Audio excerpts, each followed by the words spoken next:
Hi, my name is Mr. Rabelhofer. I teach AP Physics and some regular physics as well. I'm going to answer some questions about AP Physics for those of you who are planning on taking it next year or those of you who may be interested in taking it as well. So AP Physics, well, physics in general is the study of the universe and how it works. Basically, it's the foundational science to everything. The topics that we cover specifically in AP Physics is motion and forces, kinematics and how things move, gravity and rotation, momentum and energy, including collisions and kinetic and potential energy. And then at the very end, we get into circuits and waves, so electricity and sound waves and light waves. So some of the types of thinking that are involved with AP Physics, it's a lot of problem solving that we're going to be doing, a lot of algebraic manipulation of equations, so moving equations around to solve for the unknown variable. And then a lot of applications, so a lot of concepts that you have to apply to very specific situations. So we kind of have a general idea of what's going on, and then we have to kind of apply it to each individual situation. So what's different between AP and regular? So AP gets deeper into fewer topics than regular does. It uses more complex math skills, so a lot more math heavy involved with AP. So if you enjoy math, you'll definitely enjoy AP Physics as well. So how I grade is probably the most important question on some of your minds. So 65% is tests and quizzes.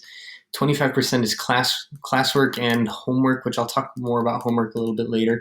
And then 10% is the final. So you can see that tests and quizzes are the majority of your grade in AP Physics.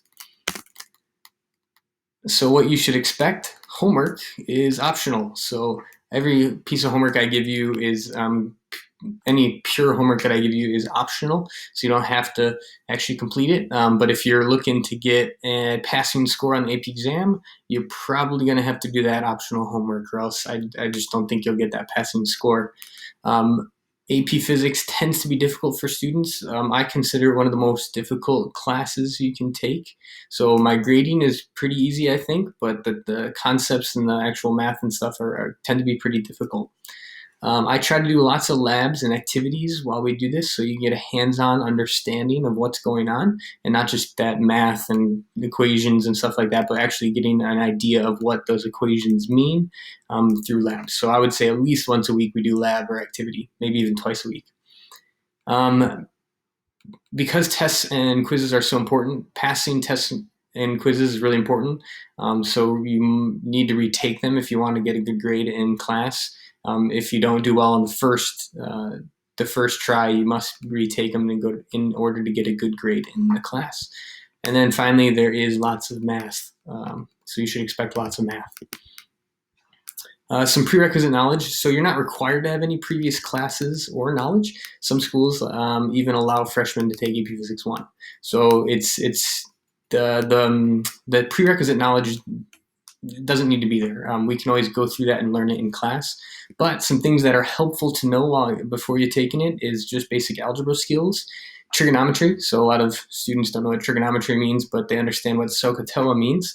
So that's definitely helpful if you have an idea of what's going on there.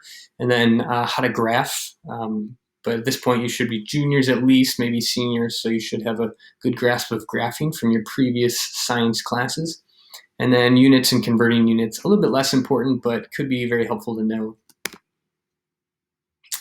Summer assignment is totally optional, so you will get credit for it if you do turn it in, but it is optional, so it doesn't show as missing or a 0 on the grade book. You can find that with that Google code there, XXEEPTL, that's a lowercase l.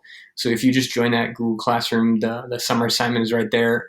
It just basically goes through those algebra, trigonometry, and stuff like that, the important things to know. So you can turn that in for optional homework at the beginning of the school year. And then finally, if you have any questions, you can contact me. Those are 2 of my email addresses you can use to ask me questions. I'm excited to get the year started, and I hope to see you there and ready to learn.